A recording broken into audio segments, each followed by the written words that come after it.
नमस्कार दोस्तों। आज हम रेलवे की आगामी परीक्षाओं के लिए topic wise previous year questions करेंगे। हमारा आज का टॉपिक है हीट, ऊष्मा। हमारा पहला प्रश्न है, वस्तु को गर्म करने पर उसके अणुओं पर क्या असर पड़ता है? सही उत्तर है, उनकी चाल बढ़ जाती है। अगला प्रश्न है, ऊष्मा एक प्रकार की ऊर्जा है, उसे कार्य में बदले जाने का प्रत्यक्ष प्रमाण सबसे पहले किसने दिया था?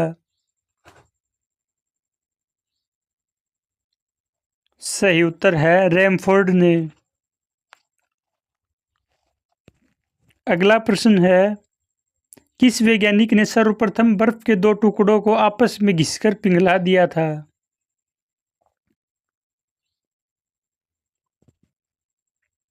सही उत्तर है, डेवी ने। अगला प्रश्न है, एसआई सिस्टम में तापमान की इकाई क्या है? सही उत्तर है, केल्विन। अगला प्रश्न है, वाष्प इंजन में उबलते हुए जल का तापमान किस कारण से उच्च होता है? सही उत्तर है, बॉयलर के अंदर उच्च दाब के कारण।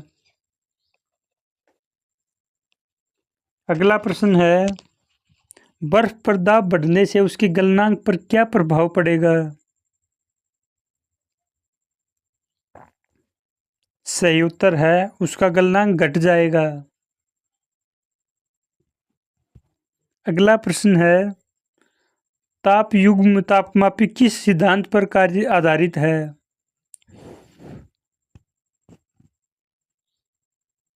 सही उत्तर है, सीबेक के प्रभाव पर। अगला प्रश्न है, अत्यधिक उच्च ताप को किससे मापा जाता है?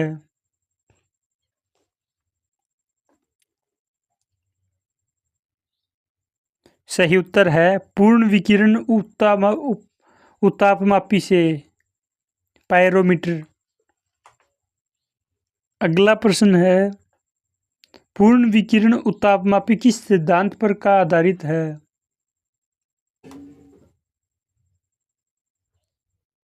सही उत्तर है, स्टीफन के नियम पर। अगला प्रश्न है, थर्मोकपल किसके द्वारा बनाया जाता है?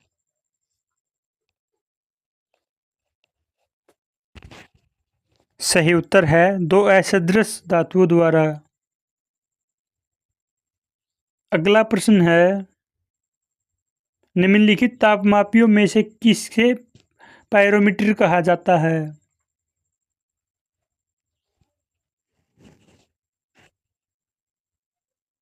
सही उत्तर है, विकिरण तापमापी को। अगला प्रश्न है, न्यूनतम संभव तापमान कितना हो सकता है?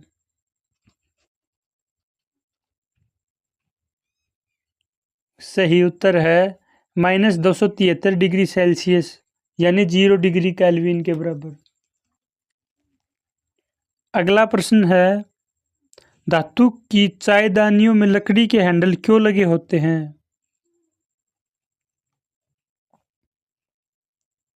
सही उत्तर है, क्योंकि लकड़ी ऊष्मा की कुचालक होती है। अगला प्रश्न है, निम्न प्रकार के ऊष्मा इंजन में कार्बोरेटर का प्रयोग किसमें किया जाता है? सही उत्तर है, पेट्रोल इंजन में।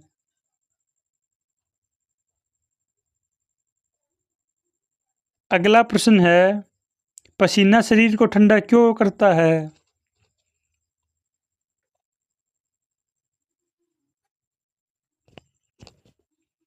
सही उत्तर है, वाष्पीकरण के लिए गुप्त ऊष्मा की आवश्यकता होती है, इसलिए शरीर को ठंडा करता है। अगला प्रश्न है, बोलोमीटर क्या मापने की एक इकाई है?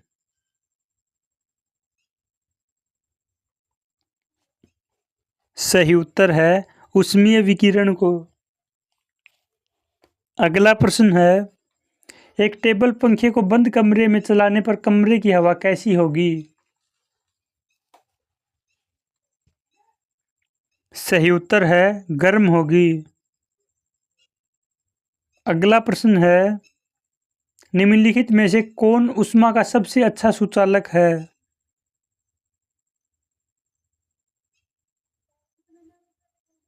सही उत्तर है समुद्र का पानी। अगला प्रश्न है, आणविक संगठन के द्वारा ऊष्मा का संप्रेषण क्या कहलाता है?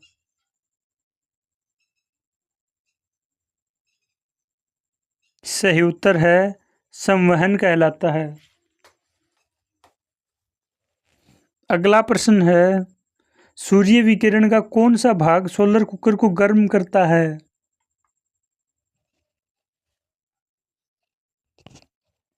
सही उत्तर है अवरक्त किरण। अगला प्रश्न है, ऊनी कपड़े सूती कपड़े की अपेक्षा गर्म क्यों होते हैं?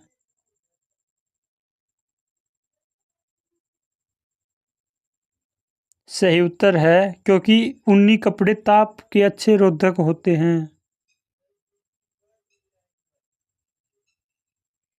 अगला प्रश्न है, निम्न तापी इंजन का प्रयोग किसमें किए होता है?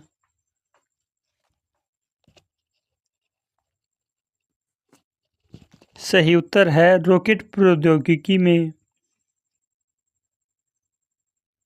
अगला प्रश्न है, मिश्र धातु के गलनांक उसके अवयवी धातुओं की अपेक्षा क्या होते हैं?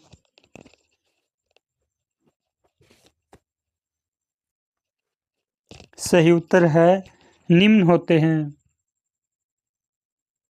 अगला प्रश्न है, किसी द्रव का वाष्पीकरण होने से उसका तापमान क्या होगा?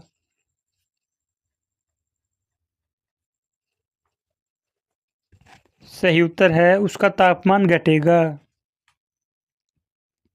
अगला प्रश्न है, चावल को पकाने में कहाँ अधिक समय लगेगा? सही उत्तर है माउंट एवरेस्ट पर। अगला प्रश्न है, तेज हवा वाली रात्रि में ओस क्यों नहीं बनती है? सही उत्तर है क्योंकि वाष्पीकरण की दर तेज होती है।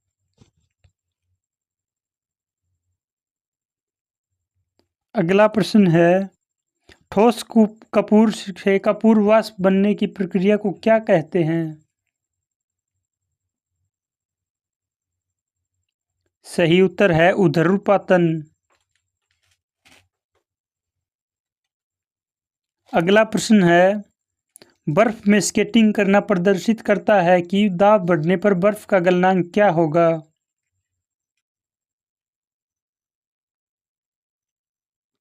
सही उत्तर है घट जाता है। अगला प्रश्न है, प्रेशर कुकर में भोजन कम समय में क्यों तैयार हो जाता है?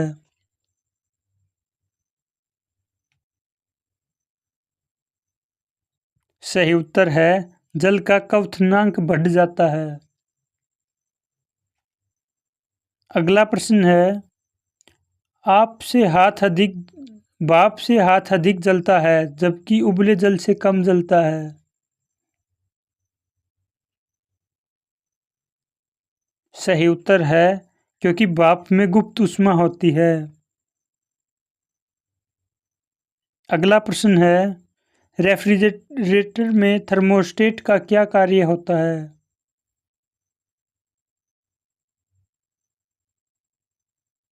सही उत्तर है एक समान तापमान बनाए रखने के लिए। अगला प्रश्न है, थर्मोमीटर में आमतौर पर पारद का प्रयोग क्यों किया जाता है?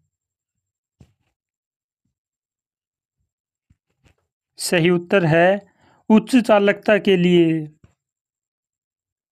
अगला प्रश्न है, थर्मोमीटर में निम्नलिखित में से किसका उपयोग पारा के विकल्प के रूप में किया जाता है? सही उत्तर है गैल्वेस्टन को। अगला प्रश्न है, मिट्टी के घड़े में निम्न में से किस क्रिया के कारण जल ठंडा रहता है?